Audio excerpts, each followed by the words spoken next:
সন্ধ্যার সংবাদে আমন্ত্রণ জানাচ্ছি আমি তারান্নুম জুথি। শুরুতেই জানাবো সংবাদ শিরোনাম। নোয়াখালীর হাতিয়ায় চর দখল নিয়ে দুই পক্ষের সংঘর্ষ, ৫ জন নিহত, আহত অন্তত ৮ জন। দিল্লিতে বাংলাদেশ হাইকমিশনের সামনে বিক্ষোভ, ঢাকায় ভারতীয় হাইকমিশনারকে তলব। ফেডারেশন কাপে মোহামেডানের কাছে পয়েন্ট খোয়ালো বসুন্ধরা, ড্র করে শীর্ষে সাদা কালোরা।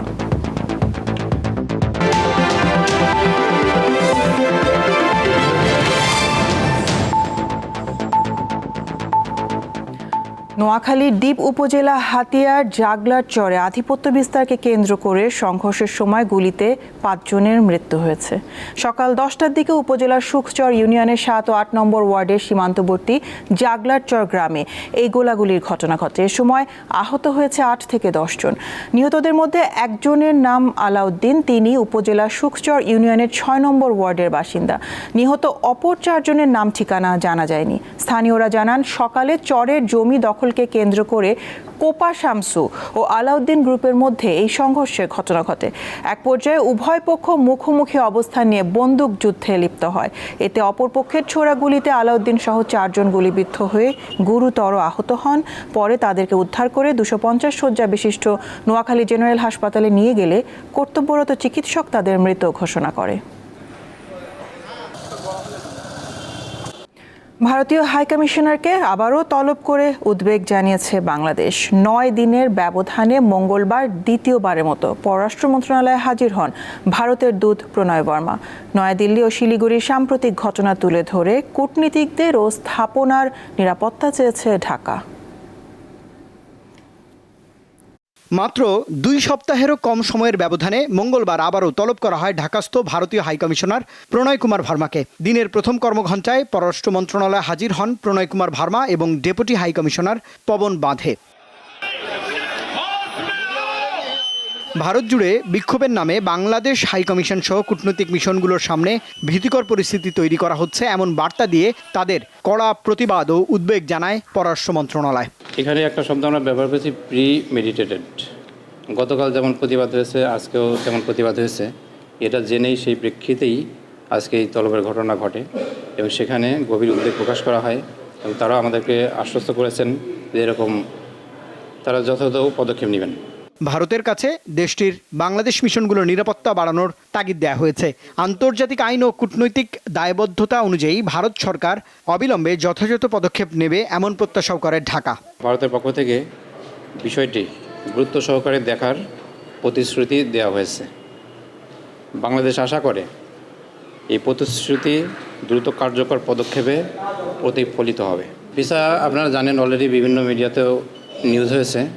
আপাতত এটা বন্ধ আছে, অতি সত্বর খুলে গেলে যথাযথভাবে আপনাদেরকে এটা অবহিত করা হবে। এদিকে এই তলবের দিনেও ভারতের দিল্লিতে বাংলাদেশ হাইকমিশনের সামনে বিক্ষোভ করেছে কয়েকশো ভারতীয়। হিন্দুত্ববাদী সংগঠন বিশ্ব হিন্দু পরিষদ এবং বজরং দলের ব্যানারে বিক্ষোভকারীরা পুলিশের প্রথম নিরাপত্তা ব্যারিকেড ভেঙে হাইকমিশনের কয়েকশো মিটার দূরে বিক্ষোভ কর্মসূচি পালন করে। রুবায়েত হাসান, দীপ্ত সংবাদ, ঢাকা। জমিয়তে ওলামায়ে ইসলাম বাংলাদেশকে 4টি আসন ছেড়ে দিয়েছে বিএনপি। এগুলো হলো সিলেট 5, নীলফামারী 1, ব্রাহ্মণবাড়িয়া 2 ও নারায়ণগঞ্জ 4 আসন।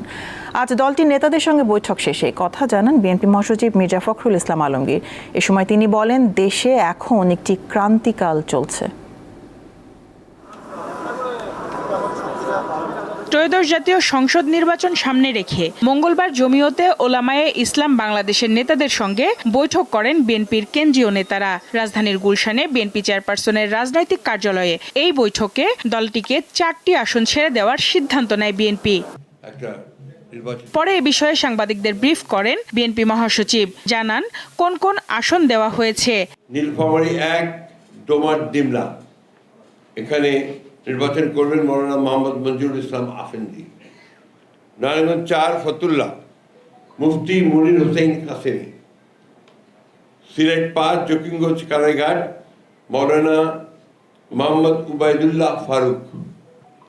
ব্রাহ্মণবাড়িয়া 2, সরাইল আশুগঞ্জ, মৌলানা জুনায়েদ আল হাবিব। এই আসনগুলোতে আমাদের কোনো প্রার্থী থাকবে না। তিনি জানান জমিয়তে ওলামায়ে ইসলাম তাদের দলীয় মার্কা খেজুর গাছ নিয়ে প্রতিদ্বন্দ্বিতা করবেন। আমাদের সর্বস্তরের নেতাকর্মী তাদের সম্পূর্ণভাবে সহযোগিতা করবেন এবং জনগণ যারা ভোটার আছে তারাও তাদের প্রতীকে ভোট দিয়ে ধানের শীষকে শক্তিশালী করবেন, তাদের বিরুদ্ধে দল ব্যবস্থা গ্রহণ করবে। পার্টির সিদ্ধান্ত অপরিবর্তনীয়। একটি মহল গণতন্ত্রে উত্তরণের প্রক্রিয়া বাধাগ্রস্ত করছে বলে অভিযোগ করেন বিএনপি মহাসচিব। বাংলাদেশ এখন একটা ট্রানজিশন পিরিয়ডে আছে, একটা ভয়াবহ ফ্যাসিস্ট শাসন, যে শাসন আমাদের সমস্ত মূল্যবোধগুলোকে ধ্বংস করে দিয়েছিল। একটা নির্বাচনের দিকে যাচ্ছে এবং নির্বাচনের পরে একটা নির্বাচিত সরকার, নির্বাচিত পার্লামেন্ট আমাদের দেশকে, আমাদের জাতিকে সঠিক পথে এগিয়ে নিয়ে যাবে, এই প্রত্যাশা আমরা সবাই করছি। সঞ্জিদা প্লাবনী, দীপ্ত সংবাদ, ঢাকা। আগামী 30 কার্যদিবসের মধ্যে শরীফ ওসমান হাদী হত্যার বিচার চায় ইনকিলাব মঞ্চ। মঙ্গলবার রাজধানীর শাহবাগে শহীদি শপথ গ্রহণ অনুষ্ঠান থেকে এই ঘোষণা দেওয়া হয়। দাবি আদায়ে আগামীকাল ও পরশু ওসমান হাদীর বাণী, দেয়াল লিখন ও গ্রাফিতি করবে ইনকিলাব মঞ্চ। যেই শপথ আপনাদের সবাইকে নিয়ে পাঠ করতে চাই। পূর্ব ঘোষিত কর্মসূচির অংশ হিসেবে মঙ্গলবার বিকালে রাজধানীর শাহবাগে শহীদি শপথের আয়োজন করে ইনকিলাব মঞ্চ। লক্ষ্য ইনকিলাব মঞ্চের মুখপাত্র শহীদ ওসমান হাদীর খুনিদের দ্রুততম সময়ের মধ্যে গ্রেপ্তার ও 30 কার্যদিবসের মধ্যে বিচার নিশ্চিত করা। আপনাদের মাধ্যমে শহীদি শপথে অংশ নেন ইনকিলাব মঞ্চের নেতাকর্মী ও শহীদ ওসমান হাদীর পরিবারের সদস্যরা। নির্বাচনের পরিবেশকে যাতে বিঘ্ন না হয়, খুনির বিচার করুন। আপনারাই ওসমান হাদীকে হত্যা করিয়েছেন, আবার আপনারা এটাকে ইস্যু করে নির্বাচন বানচাল করার চেষ্টা করতেছেন, তা আমরা কখনোই হতে দিব না। পরে শপথ বাক্য পাঠ করান ইনকিলাব মঞ্চের সদস্য সচিব আব্দুল্লাহ আল জাবের। শহীদ ওসমান হাদীর হত্যার দ্রুততম ও দৃষ্টান্তমূলক বিচার আদায় না হওয়া পর্যন্ত আমরা রাজপথে থাকব। আগামী 2 দিন শরীফ ওসমান হাদীর বাণীর দেয়াল লিখন এবং গ্রাফিতি সামাজিক যোগাযোগ মাধ্যমে তুলে ধরার আহ্বান জানান ইনকিলাব মঞ্চ। আপনারা দেয়াল লিখনের মধ্য দিয়ে, গ্রাফিতির মধ্য দিয়ে তার এই সংগ্রামকে পুরো বাংলাদেশের জনগণের কাছে উপস্থাপন করুন। আগামী 25 ডিসেম্বরের পর ইনকিলাব মঞ্চ লাগাতার কর্মসূচি ঘোষণা করবে বলে জানান তিনি। নূর আলম, দীপ্ত সংবাদ, ঢাকা। র্যাবের টিএফআই সেলে 14 জনকে গুম ও নির্যাতনের মামলায় শেখ হাসিনা ও 14 সেনা কর্মকর্তা সহ 17 জনের বিরুদ্ধে অভিযোগ গঠন করে বিচার শুরুর আদেশ দিয়েছে ট্রাইব্যুনাল। আসামিপক্ষ অভিযোগ থেকে অব্যাহতির আবেদন করলে ট্রাইব্যুনাল তা খারিজ করে দেয়। 2016 থেকে 2024 সাল পর্যন্ত র্যাবের টিএফআই সেলে গুম নির্যাতনের ঘটনায় 14 জন ভুক্তভোগীর অভিযোগের পরিপ্রেক্ষিতে আন্তর্জাতিক অপরাধ ট্রাইব্যুনালে গুমের মামলা দায়ের করে প্রসিকিউশন। মানবতা বিরোধী অপরাধের এই মামলায় অভিযুক্ত করা হয় ক্ষমতাচ্যুত প্রধানমন্ত্রী শেখ হাসিনা, তার সামরিক উপদেষ্টা তারিক আহমেদ সিদ্দিকী, সাবেক স্বরাষ্ট্রমন্ত্রী আসাদুজ্জামান খান এবং সাবেক ও বর্তমান 14 জন সামরিক কর্মকর্তাকে। শুনানিতে প্রসিকিউশন টিএফআই সেলের নিরপরাধ মানুষকে বন্দী ও নির্যাতনের চিত্র তুলে ধরেন। পরে ট্রাইব্যুনাল 1 মামলাটির অভিযোগ গঠন করে আনুষ্ঠানিক বিচার শুরুর আদেশ দেয়। 2016 সাল থেকে 2024 সাল সময়কালে 14 জন ভিকটিমের জন্য 17 জন আসামির বিরুদ্ধে মোট 4টি অভিযোগ গঠন করা হয়েছে এবং এই 4টি অভিযোগ গঠন করার পর মাননীয় আদালত আসামিদেরকে প্রশ্ন করেছেন তারা গিলটি প্লি করেন কিনা নাকি নট গিলটি। তারা প্রত্যেকেই নিজেদেরকে নির্দোষ দাবি করে ন্যায় বিচার প্রার্থনা করেছেন এবং সেই প্রেক্ষিতে আগামী 21 জানুয়ারিতে ওপেনিং স্টেটমেন্ট এবং প্রথম সাক্ষ্য গ্রহণের মাধ্যমে এই মামলার বিচার কাজ শুরু হতে যাচ্ছে। আসামিদের আইনজীবীরা অভিযোগ থেকে অব্যাহতির আবেদন করলে ট্রাইব্যুনাল তা খারিজ করে 21 জানুয়ারি মামলার সূচনা বক্তব্য উপস্থাপন ও সাক্ষ্য গ্রহণের দিন ধার্য করে। সবাইকে জিজ্ঞেস করেছেন এবং পরে শুনিয়েছেন ওনাদের বিরুদ্ধে অভিযোগ কি, তারপরে জিজ্ঞেস করেছেন যে আপনারা কি দোষী না নির্দোষ। তো ওনারা সবাই আদালতকে জানিয়েছেন যে আমরা নির্দোষ এবং এই আদালতের কাছে ওনারা বলেছেন যে আমরা আশা করি এই আদালত আমাদেরকে ন্যায় বিচার করবে এবং আমরা এই অভিযোগ থেকে খালাস পাবো। আমার বিশ্বাস সব মিলে তিনি 4 সপ্তাহ সময় দিয়েছেন। So if things go by law and I am confident তো এই 7 জন আর্মি অফিসার যাদেরকে আমি রিপ্রেজেন্ট করি, দে উইল বি অনারেবলি অ্যাকুইটেড। এদিকে শতাধিক গুম ও বহির্ভূত হত্যা সহ 3 অভিযোগে মানবতা বিরোধী অপরাধের মামলায় সাবেক সেনা কর্মকর্তা জিয়াউল আহসানের বিরুদ্ধে 4 জানুয়ারি আনুষ্ঠানিক অভিযোগ গঠনের ওপর শুনানির দিন ধার্য করেছে ট্রাইব্যুনাল 1। মাহিদুর রহমান, দীপ্ত সংবাদ, ঢাকা। রিটার্নিং কর্মকর্তা সহ মাঠ প্রশাসন ও পুলিশ কর্মকর্তাদের পেশাদারিত্বের সাথে নিরপেক্ষভাবে দায়িত্ব পালনের নির্দেশ দিয়েছেন প্রধান নির্বাচন কমিশনার এএমএম নাসির উদ্দিন। মঙ্গলবার নির্বাচন কমিশনে মতবিনিময় সভায় তিনি আরও বলেন, আইনের শাসন কাকে বলে তা এবার দেখিয়ে দিতে চায় ইসি। মঙ্গলবার রাজধানীর আগারগাঁওয়ে নির্বাচন কমিশন ভবনে ত্রয়োদশ জাতীয় সংসদ নির্বাচন ও গণভোট নিয়ে ডিসিএসপিদের সাথে মতবিনিময় করেন সিইসি। এতে 4 কমিশনার, বিভিন্ন মন্ত্রণালয়ের সচিব ও বিভাগের প্রতিনিধি, আইজিপি, বিভাগীয় commissioner, DIG, police commissioner, returning officer ও আঞ্চলিক নির্বাচন কর্মকর্তা সহ 226 জন কর্মকর্তা অংশ নেন। বক্তব্যে মাঠ প্রশাসনের ঊর্ধ্বতন কর্মকর্তারা জানান, যে কোনো অপকর্ম মোকাবেলায় তাদের সক্ষমতা ও প্রস্তুতি আছে, তবে অস্ত্র উদ্ধারে কেউ কেউ অসহায়ত্ব প্রকাশ করেন।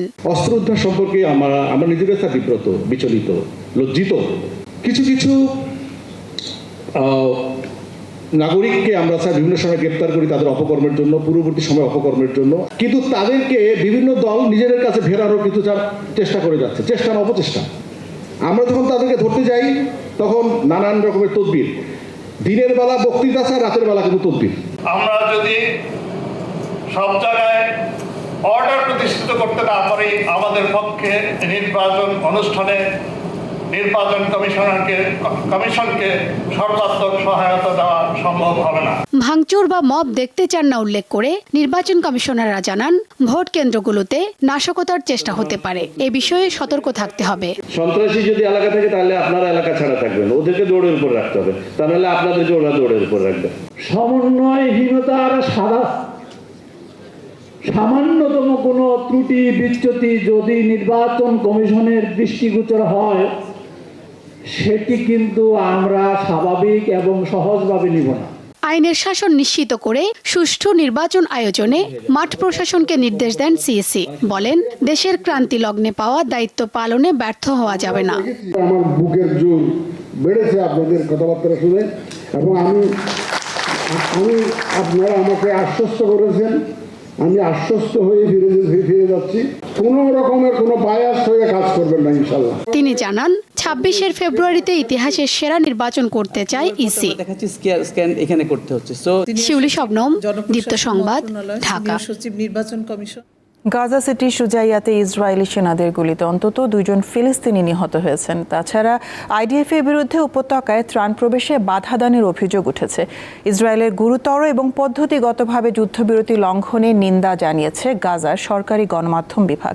10 অক্টোবর যুদ্ধবিরতি কার্যকরের পর তেল আবিব কমপক্ষে 875 বার তা লঙ্ঘন করেছে বলেও জানায় তারা। এদিকে যুদ্ধবিরতি কার্যকরের পর ইসরায়েলি হামলায় গাজায় এ পর্যন্ত 411 জন নিহত এবং 1100 জন বেশি মানুষ আহত হয়েছে। খেলার খবর, ফেডারেশন কাপ ফুটবলে গোলশূন্য ড্র হয়েছে মোহামেডান স্পোর্টিং ক্লাব ও বসুন্ধরা কিংসের ম্যাচ। তাতে বি গ্রুপে 3 ম্যাচে 2টি ড্র আর 1 জয় পয়েন্ট টেবিলের শীর্ষে উঠল মোহামেডান। আর সমান 1টি করে ড্র আর পরাজয়ে টেবিলের 4 নম্বরে থাকলো বসুন্ধরা কিংস।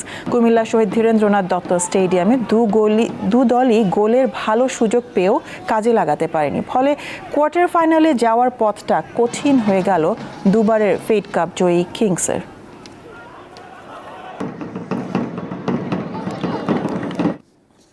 এর সাথে শেষ করব দীপ্ত সংবাদ শিরোনামগুলো জানাবো আরও একবার। নোয়াখালীর হাতিয়ায় চর দখল নিয়ে 2 পক্ষের সংঘর্ষ, 5 জন নিহত, আহত অন্তত 8 জন। দিল্লিতে বাংলাদেশ হাই কমিশনের সামনে বিক্ষোভ, ঢাকায় ভারতীয় হাই কমিশনারকে তলব। ফেডারেশন কাপে মোহামেডানের কাছে পয়েন্ট খোয়ালো বসুন্ধরা, ড্র করে শীর্ষে সাদা কালোরা।